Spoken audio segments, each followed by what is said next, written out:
Jangan lupa like, komen, dan subscribe channel YouTube TVRI Bengkulu dan nyalakan lonceng notifikasinya.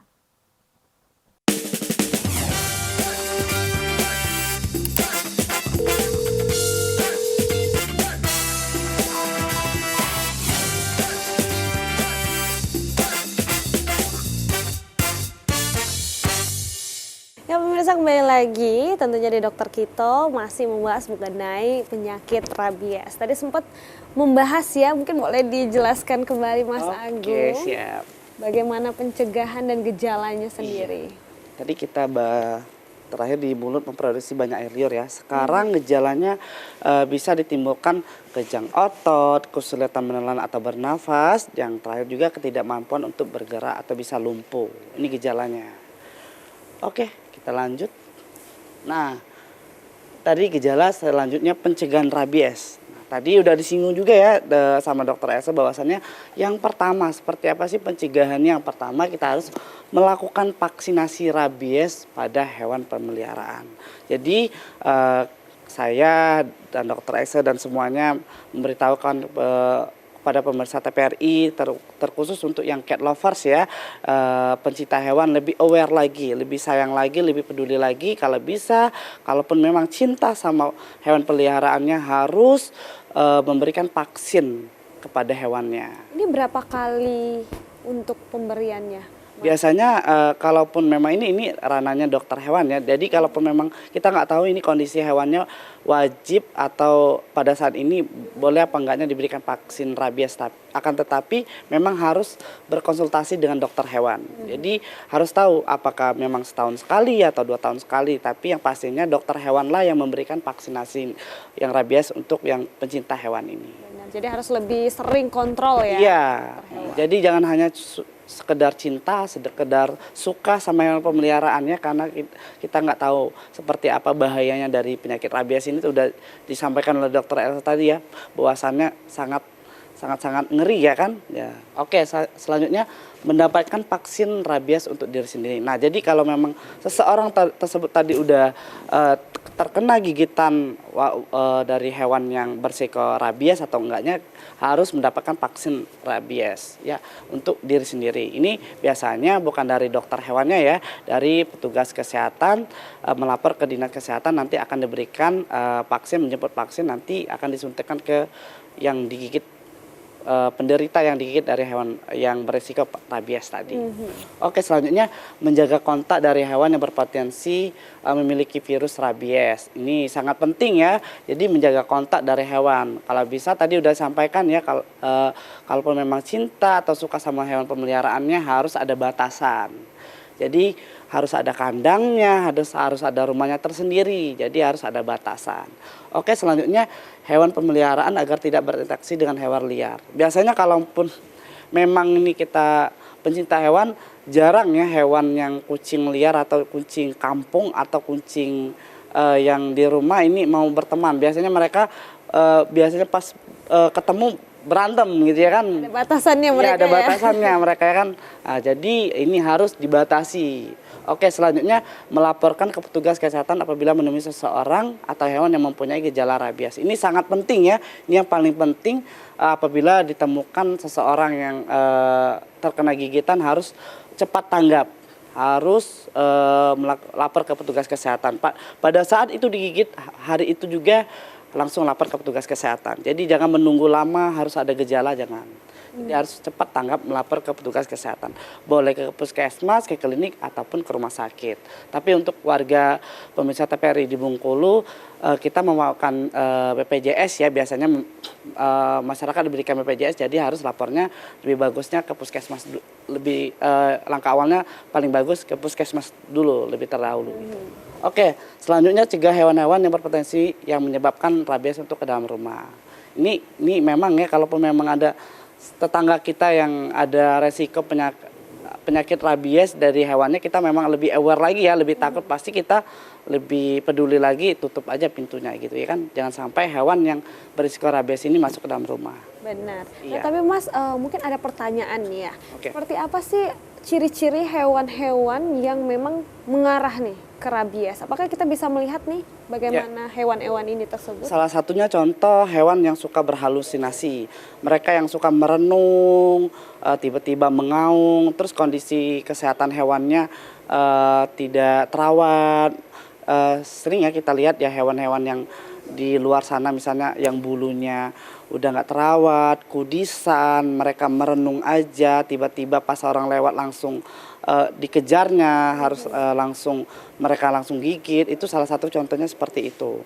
Kalaupun memang dia kondisinya sehat, kita kan tahu sendiri ya. Biasanya kalau untuk pencinta hewan ataupun yang enggak, kita tahu sendiri. Oh ini anjingnya, oh kucingnya lagi nggak sehat ini. Karena kenapa? Kalau melihat mereka nggak agresif seperti biasanya. Biasanya kan kalau hewan kan aktif. Benar, mereka sukanya merenung atau tempat yang gelap atau mereka kondisi kesehatannya tidak terjaga. Banyak kudis ya sering ya kita lihat ya, ataupun hewan yang di jalanan yang seperti yang sangat sering kita lihat. Itu salah satu cirinya. Jadi terlihat dari fisiknya sendiri Fisiknya, ya. iya. Oke, selanjutnya. Oke, nah ini pertolongan pertama pengobatan kalaupun memang seseorang tersebut sudah terkena gigitan hewan ya. Ini baik pun yang hewan yang udah rabies ataupun yang belum tentu rabies.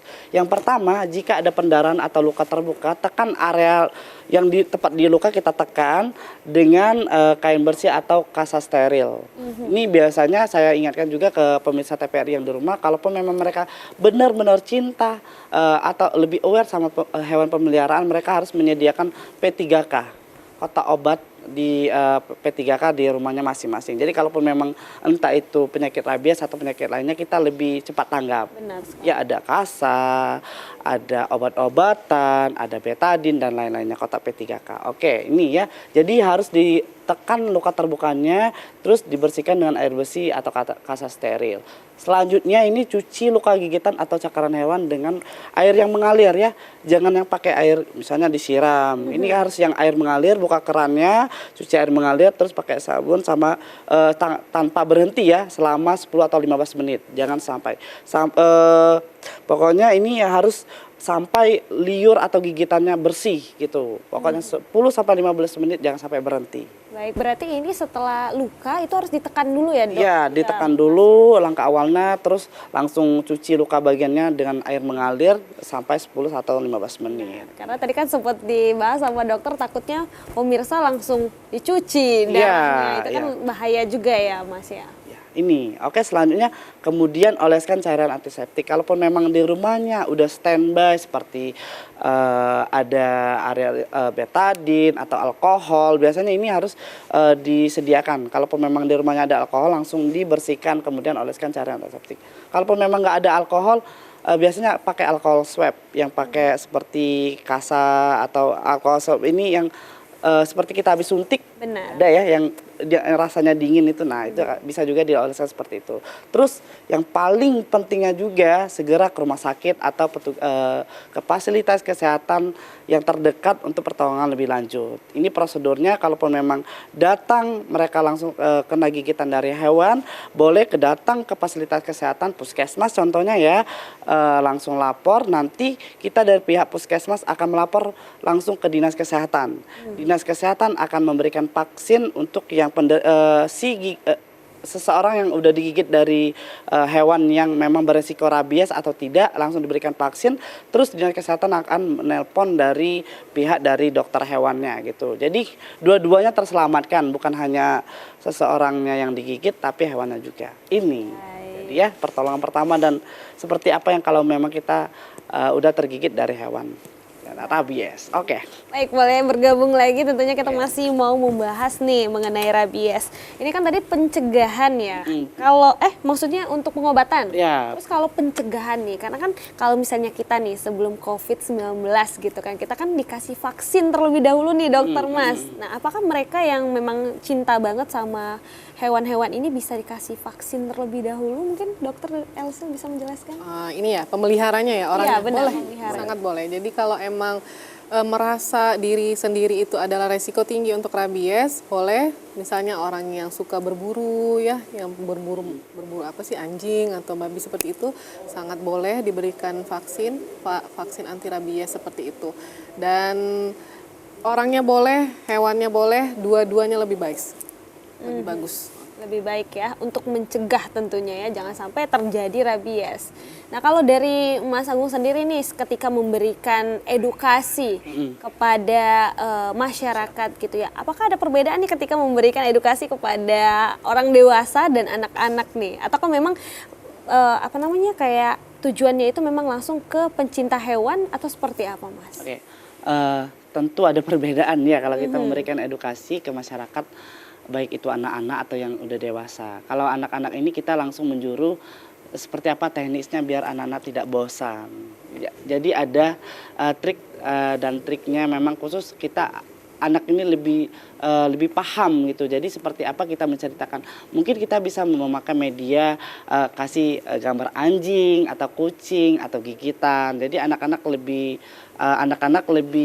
percaya gitu. Oh, seperti ini kalau seseorang terkena gigitan dari penyakit rabies. Nah, kalau orang dewasa saya rasa dengan penyampaian yang sopan dan santun lebih paham, boleh juga pakai media, mereka akan lebih mengerti juga gitu. Baik, boleh nih Mas Agung bisa memberikan edukasi kepada masyarakat dan pemirsa TVRI Bengkulu akan bahayanya hewan-hewan peliharaan yang terkena rabies. Oke, baik. Nah untuk masyarakat warga Bengkulu khususnya ya, kalaupun memang ada hewan yang udah dicurigai salah satunya dari ada gejala dari rabies, boleh kita cepat tanggap ya, harus laporkan ke lintas sektor yang terkait, lapor ke lurah, nanti pihak lurah atau Pak RT-nya melapor ke dokter hewannya atau petugas kesehatan. Biasanya mereka langsung nanti lapor ke petugas kesehatan. Nanti kita akan menghubungi dari dinas kesehatan seperti apa penanganan